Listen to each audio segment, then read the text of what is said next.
you know that voice in your head, right? We all have one. But what if you could actually train it? What if you could turn it from being your biggest critic into like your most powerful coach? Well, that's exactly what we're going to dive into.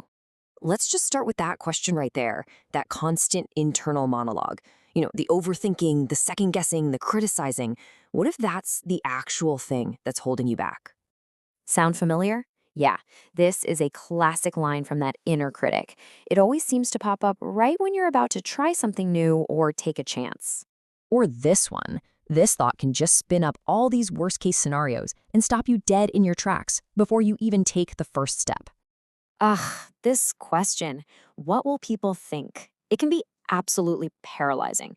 It makes you replay past embarrassments, and it ends up dictating your future choices a lot of the time without you even realizing it.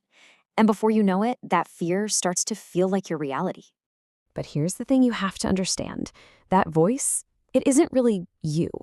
It's more like an untrained part of your mind. And scientists, well, they have a specific name for when it really starts to run wild. Psychologist Ethan Kross, he calls it chatter. See, our inner voice is supposed to be a kind of superpower. It lets us solve problems and learn from our mistakes. But when it turns into chatter, it just gets stuck in this negative loop and it ends up harming us instead of helping. And the cost of this is huge. I mean, look at this. Chatter completely hijacks our focus. It can dismantle your good habits, and it leads to that classic paralysis by analysis where you just think and never do. It creates friction in our relationships, and yep, it's a major driver of anxiety and depression. And just to put this into perspective, get this. The World Health Organization estimates that all this internal chatter costs the global economy $1 trillion every single year, all in lost productivity. So this isn't just some small personal problem, it's a massive global one. So here's the crucial point. You don't want to silence this voice. In fact, that would be a total waste. The real goal is to transform it, to actually train it. And this right here just illustrates that shift perfectly. It's about changing the whole narrative.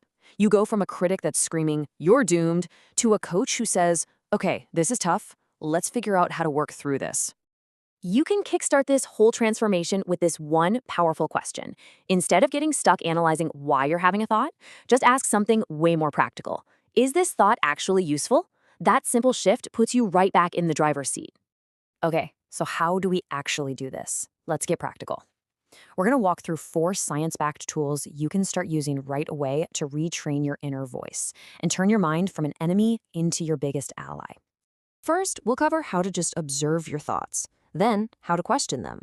After that, how to reframe the story, and finally, how to treat yourself with a little more kindness through this whole process. So, step 1 is simple awareness. It's based on a concept called cognitive diffusion, which basically just means learning to watch your thoughts as they pass by, kind of like clouds in the sky, without getting swept up in the storm. Now look at the power in this simple language shift.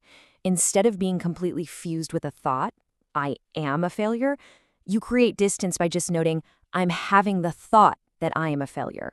That tiny bit of space, that's everything. It robs the thought of its power.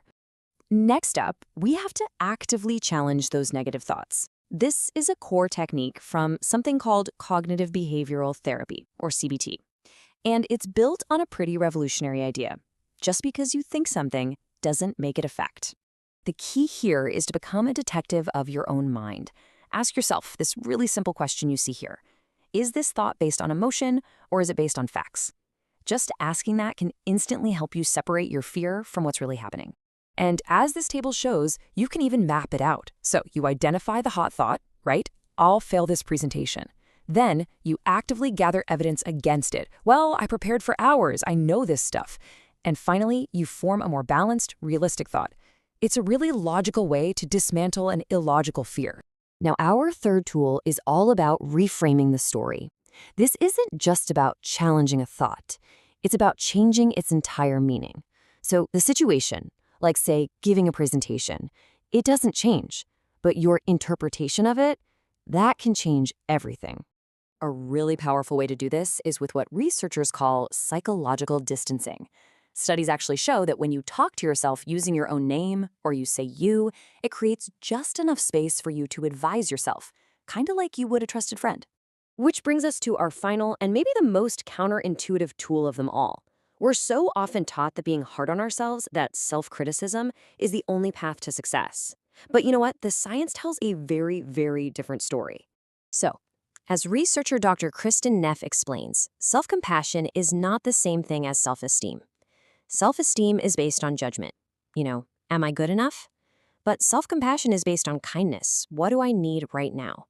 It accepts that messing up and being imperfect is just part of being human. And hey, far from making us lazy, self-compassion is strongly linked to having greater motivation and resilience. And why is that? Because it gives you the emotional safety to look at your mistakes clearly, learn from them, and then have the strength to get back up and try again. So, mastering your inner voice, it's not about achieving some state of perfect silent zen in your head. It's an ongoing practice. It's about noticing, questioning, and then kindly redirecting that chatter. And the ultimate mindset shift, the biggest takeaway, is this.